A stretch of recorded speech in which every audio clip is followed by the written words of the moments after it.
Well, look, we saw a number of factors coming together which gave us a great deal of concern. I mean, the issues for Europe are, how do we get a secure source of energy? How do we get a low carbon source of energy? And how do we do that at low prices that keep us competitive in the global economy?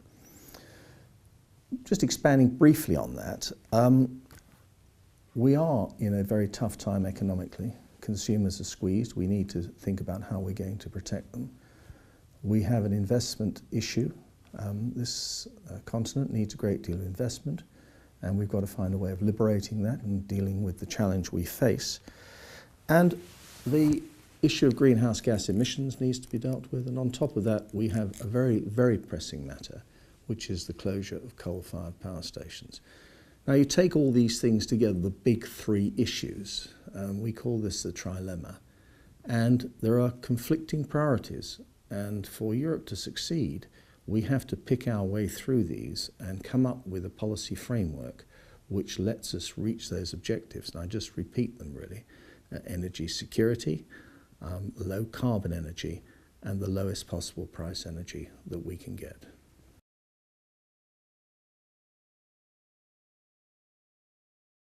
Well, Europe is suffering from an energy infrastructure investment famine.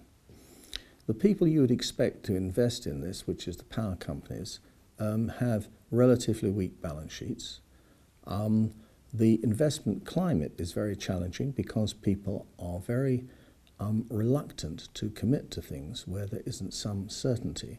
And of course it's very important that the people managing this 13.8 trillion, which is after all our money, it's our savings, it's the money we put away for retirement and for the unforeseen.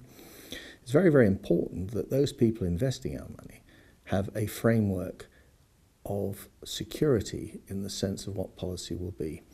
So critical to this we see is the need for Europe and member states to come forward with policies which drive the green agenda, which drive energy security, and of course actually drive innovation in a way which gets prices down. Now look, we're going to invest $1 trillion over the coming years. We must leverage that trillion to bring forward tremendously innovative technologies, because not only will we drive the costs of energy down for us and have more secure energy, but we can build an industry which lets us export that technology to the rest of the world. Let's face it, we're not alone in the issues of carbon and carbon reduction. We're about 10% of the world total. So there's 90% to go for out there, and if we can get these technologies right, we can not only save money for ourselves, we can create jobs for us Europeans. Well, I mean, the EU and member states really have got to agree their energy policy. We've got to set it out, people have got to know what it is, and then people can invest accordingly. A couple of things. I mean, we're clear that the EU needs to aim to reduce its emissions by 40% by 2030, that's compared with 1990. And of course that's on the trajectory to 2050, where we see we want to get this down by 80%. So clear, we have to do that, okay? I think then the other area is how to do it. Well, we have this thing called the ETS, Emissions Trading System. It was designed when the world economy and the European economy were somewhat more buoyant.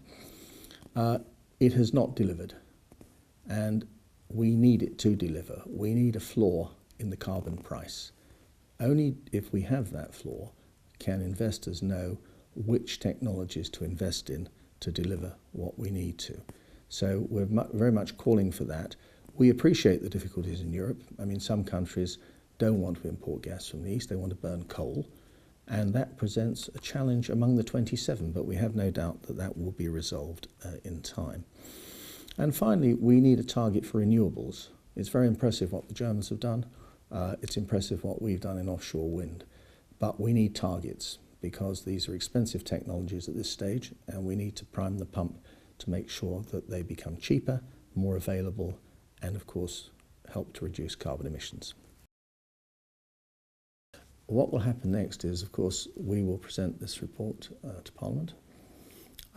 But in doing that, our objective is to influence policymakers policymakers in the European Union, policymakers in the Parliament here, and policymakers in other parliaments in other EU member states. This is about big policy. These are huge levers, and we believe that the points we're making, that the policy recommendations we're pursuing will help frame a system in Europe which lets us meet those very simple objectives. And I'll just bang on about them again. It's very simple. We want low carbon, we want security, and we want it at the lowest possible price and the highest technologies we can get. And I think we have not focused on the UK. This is a European-wide challenge. In fact, some have said it's a global challenge, but we're a European, not a global committee. We have focused on Europe's needs. The challenges are tremendous.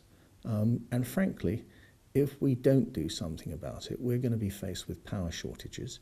And if we don't get the investment into this, bills will go up to a level which people will find very difficult. So it's a pressing matter.